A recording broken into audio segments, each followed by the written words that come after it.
Assalamualaikum warahmatullahi wabarakatuh. Bapak, Ibu, saudara-saudara sebangsa setanah air, pagi tadi saya telah memimpin rapat terbatas secara virtual tentang Undang-Undang Cipta Kerja bersama jajaran pemerintah dan para gubernur. Dalam undang-undang tersebut terdapat 11 klaster yang secara umum bertujuan untuk melakukan reformasi struktural dan mempercepat transformasi ekonomi.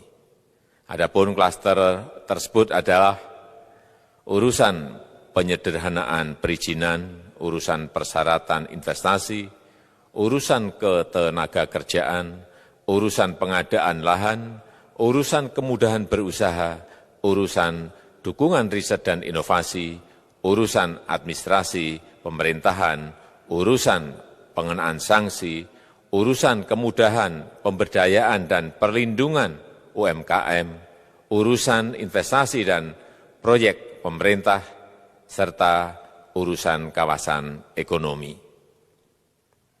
Dalam rapat terbatas tersebut, saya tegaskan mengapa kita membutuhkan Undang-Undang Cipta Kerja.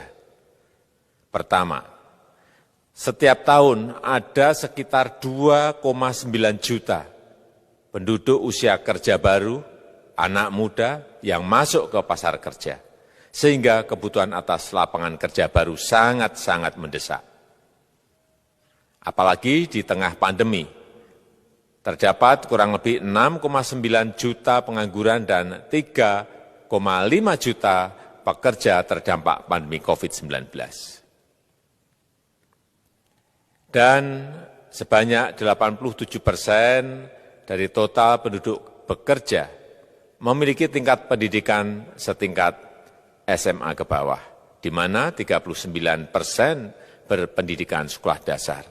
Sehingga perlu mendorong penciptaan lapangan kerja baru, khususnya di sektor padat karya. Jadi, Undang-Undang Cipta Kerja bertujuan untuk menyediakan lapangan kerja sebanyak-banyaknya bagi para pencari kerja serta para pengangguran. Kedua, dengan Undang-Undang Cipta Kerja akan memudahkan masyarakat, khususnya usaha mikro kecil, untuk membuka usaha baru.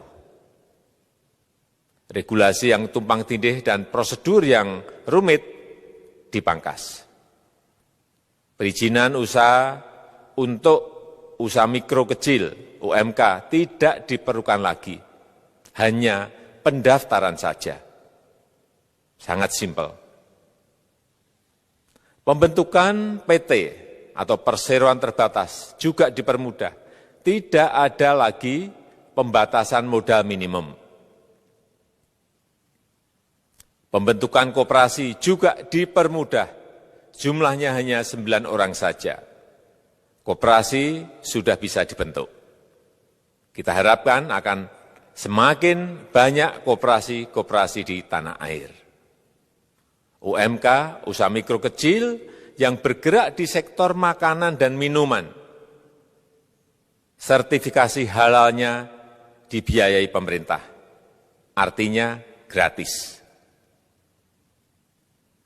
Izin kapal nelayan penangkap ikan misalnya, hanya ke unit kerja Kementerian KKP saja. Kalau sebelumnya harus mengajukan ke Kementerian KKP, Kementerian Perhubungan, dan instansi-instansi yang lain. Sekarang ini cukup dari unit di Kementerian KKP saja. Ketiga, Undang-Undang Cipta Kerja ini akan mendukung upaya pencegahan dan pemberantasan korupsi. Ini jelas karena dengan menyederhanakan, dengan memotong, dengan mengintegrasikan ke dalam sistem perizinan secara elektronik, maka pungutan liar, pungli dapat dihilangkan.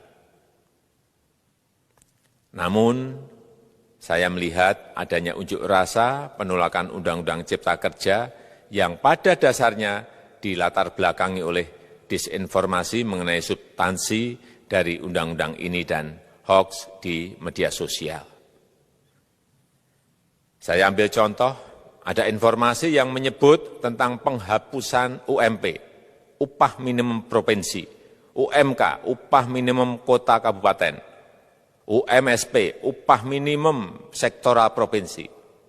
Hal ini tidak benar, karena faktanya upah minimum regional, UMR, tetap ada. Ada juga yang menyebutkan bahwa upah minimum dihitung per jam. Ini juga tidak benar. Tidak ada perubahan dengan sistem yang sekarang.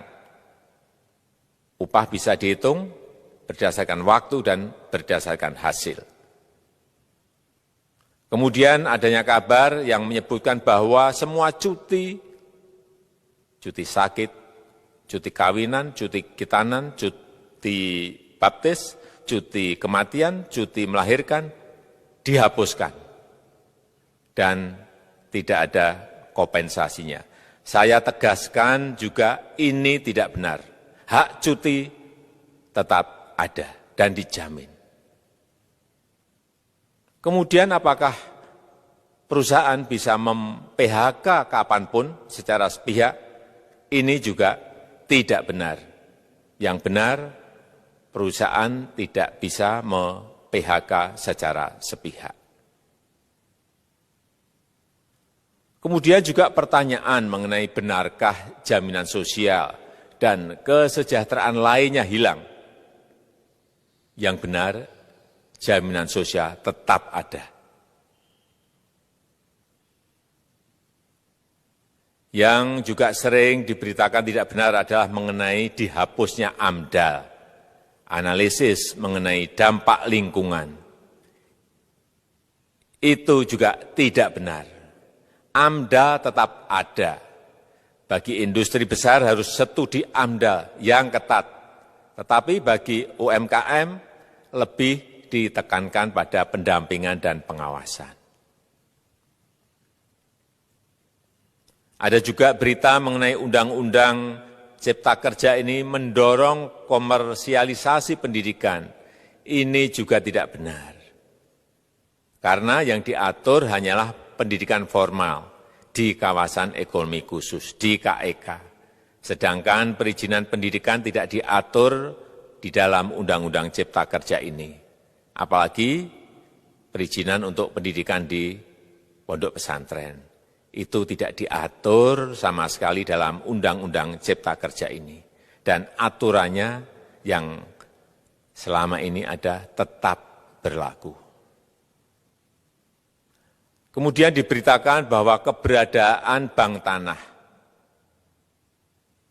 Bank tanah ini diperlukan untuk menjamin kepentingan umum, kepentingan sosial, kepentingan pembangunan nasional, pemerataan ekonomi, dan konsolidasi lahan serta reforma agraria. Ini sangat penting untuk menjamin akses masyarakat terhadap kepemilikan tanah, kepemilikan lahan. Dan kita selama ini tidak memiliki bank tanah. Saya tegaskan juga bahwa Undang-Undang Cipta Kerja ini tidak melakukan resentralisasi kewenangan dari pemerintah daerah ke pemerintah pusat. Tidak ada. Perizinan berusaha dan pengawasannya tetap dilakukan oleh pemerintah daerah sesuai dengan NSPK, norma, standar, prosedur, dan kriteria yang ditetapkan pemerintah pusat. Ini agar dapat tercipta standar pelayanan yang baik di seluruh daerah. Dan penetapan NSPK ini dapat nanti akan diatur di dalam PP atau peraturan pemerintah. Selain itu, kewenangan perizinan untuk non-perizinan berusaha tetap ada di Pemda, sehingga tidak ada perubahan. Bahkan kita melakukan penyederhanaan, melakukan standarisasi jenis dan prosedur berusaha di daerah. Dan perizinan berusaha di daerah diberikan batas waktu. Ini yang penting di sini. Jadi ada service level of agreement. Permohonan perizinan dianggap disetujui bila batas waktu telah terlewati. Saya perlu tegaskan pula bahwa Undang-Undang Cipta Kerja ini memerlukan banyak sekali peraturan pemerintah atau PP dan peraturan presiden atau Perpres. Jadi setelah ini akan muncul PP dan Perpres yang akan kita selesaikan paling lambat 3 bulan setelah diundangkan. Kita pemerintah membuka dan mengundang masukan-masukan dari masyarakat dan masih terbuka usulan-usulan dan masukan dari daerah-daerah.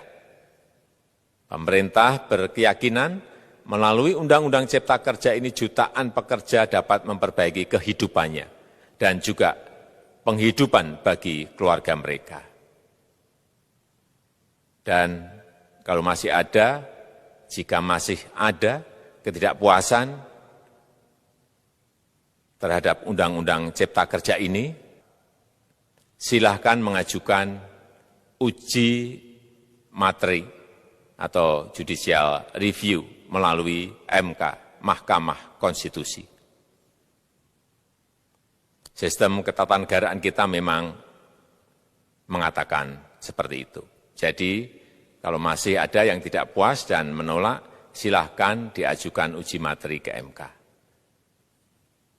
Saya rasa itu yang bisa saya sampaikan pada kesempatan yang baik ini. Terima kasih. Wassalamualaikum warahmatullahi wabarakatuh.